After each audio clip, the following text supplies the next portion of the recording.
మీ బట్టలకి సాఫ్టింగ్ ప్రొటెక్షన్ ఇచ్చే సరైన ప్రొడక్ట్ ఎలిమ్ ఫ్యాబ్రిక్ కండిషనర్.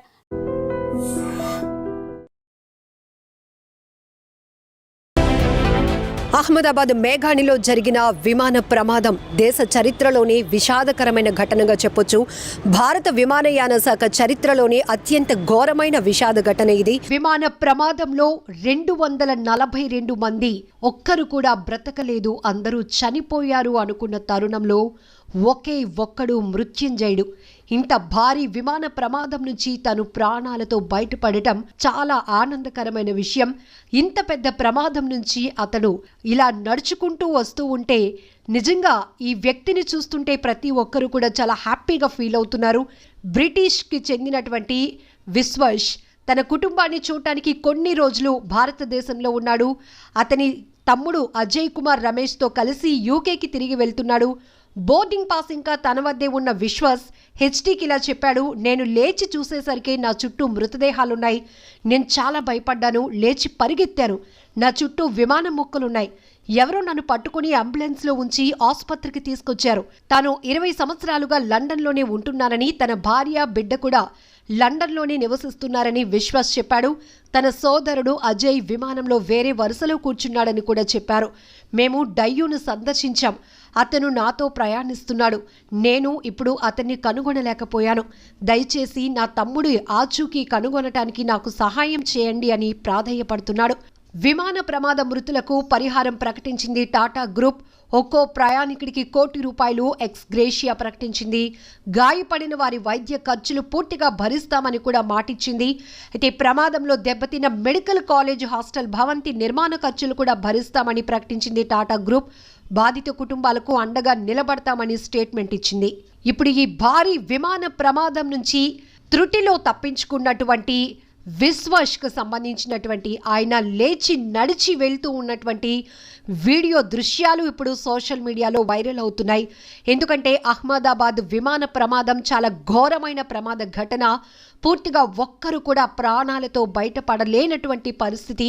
అలాంటిది 242 మంది కూడా విమాన ప్రమాదంలో మృతి చెందారు. కానీ విశ్వాస్ మాత్రం ఎలా తప్పించుకున్నారు, తనకి ఏం జరిగిందో అంతా చూసే లోపే విమాన శకలాలే కనిపించాయి.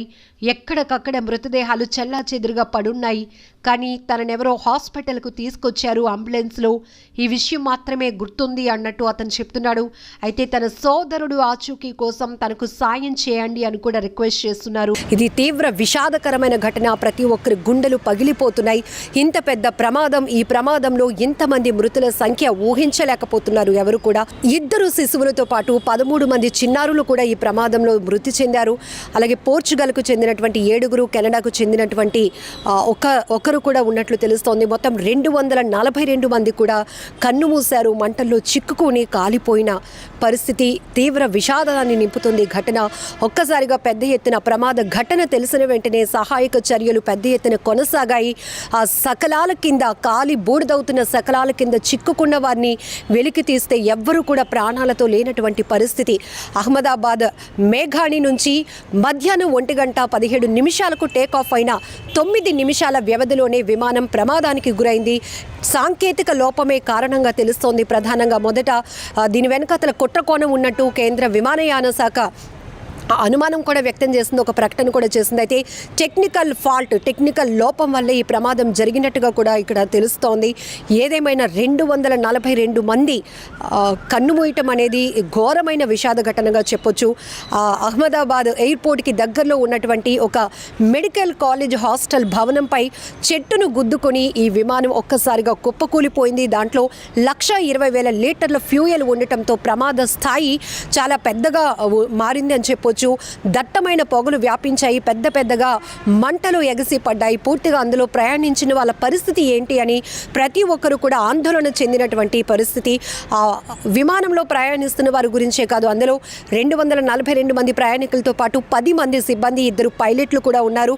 దాంతో ఈ ప్రమాదం ఎక్కడైతే జరిగిందో ఆ ప్రదేశం జనావాసాల మధ్య, అక్కడ ఉన్నటువంటి ఒక హాస్పిటల్ కూడా ఉంది. అలాగే మెడికల్ కాలేజ్కి సంబంధించిన హాస్టల్ పై, ఆ భవనంపై ఈ ప్రమాదం జరగటం వల్ల మృతుల సంఖ్య మరింతగా పెరిగే అవకాశం ఉంటుందని అందరూ ఊహించాం. కానీ ఇప్పుడు అహ్మదాబాద్ సిపి జ్ఞానేంద్ర సింగ్ అఫీషియల్గా ఒక ప్రకటన చేసిన తర్వాత మాత్రం అసలు హోప్స్ కూడా లేకుండా పోయాయి. అందులో శిశువులు, చిన్నారులు, పెద్దవాళ్ళు, ముసలివాళ్ళు వీరంతా కూడా. మరొక వైపు చాలా బాధాకరమైన విషయం, గుజరాత్ మాజీ ముఖ్యమంత్రి విజయ్ రూపానీ కూడా ఉన్నారు, అందులో ప్రయాణిస్తున్నారు. సెకండ్ రోలోనే ఆయన ఉన్నట్టు ఆ విమానంలో ప్రయాణిస్తున్నటువంటి దృశ్యాలు కూడా మీడియా ద్వారా బయటకు వచ్చాయి. వెంటనే విజయ్ రూపానీ కుటుంబ సభ్యులు కూడా అధికారికంగానే ఆయన మృతి చెందినట్టుగా కూడా ఇన్ఫర్మేషన్ ఇచ్చారు. చాలా బాధాకరం. 2016 నుంచి 21 వరకు ఆయన గుజరాత్ సీఎంగా పనిచేశారు. విజయ్ రూపానీ కూడా ఇందులో ట్రావెల్ చేస్తున్నారు అని మొదటైతే వార్తలు వచ్చాయి. కానీ ఈ ప్రమాదంలో 242 మంది మృతి చెందిన ఈ ప్రమాదంలో విజయ్ రూపానీ కూడా మృతి చెందారు. చాలా బాధాకరమైన విషయం. ఈ స్థాయిలో ప్రమాదం జరగటం అనేది కూడా ఊహించలేకపోతున్నాం. ఎందుకంటే విమాన ప్రమాదం అనేటప్పటికీ ప్రతి ఒక్కరికి గుండెలు అదిరిపోతాయి. దానికి తోడు ఇది అహ్మదాబాద్ నుంచి లండన్కి ప్రయాణిస్తుంది. చాలా లాంగ్ జర్నీ చేయాలి కాబట్టి ఫ్యూయల్ భారీ ఎత్తున అందులో ఫిల్ చేసి ఉండటం వల్ల ఇది టెక్నికల్ లోపం వల్ల జరిగిన ప్రమాదం. వెంటనే అందులో ఉన్నటువంటి ఫ్యూయల్ బ్లాస్ట్ అవ్వటం వల్ల మొత్తం విమానం అంతా కూడా పేలిపోయింది. దాంట్లో ప్రయాణికులు ఏమైపోయారు, చెల్లా చెదురుగా మృతదేహాలు ఎగిరి పడినటువంటి పరిస్థితి. అసలు గుర్తించడానికి కూడా వీలు లేకుండా ఉంది.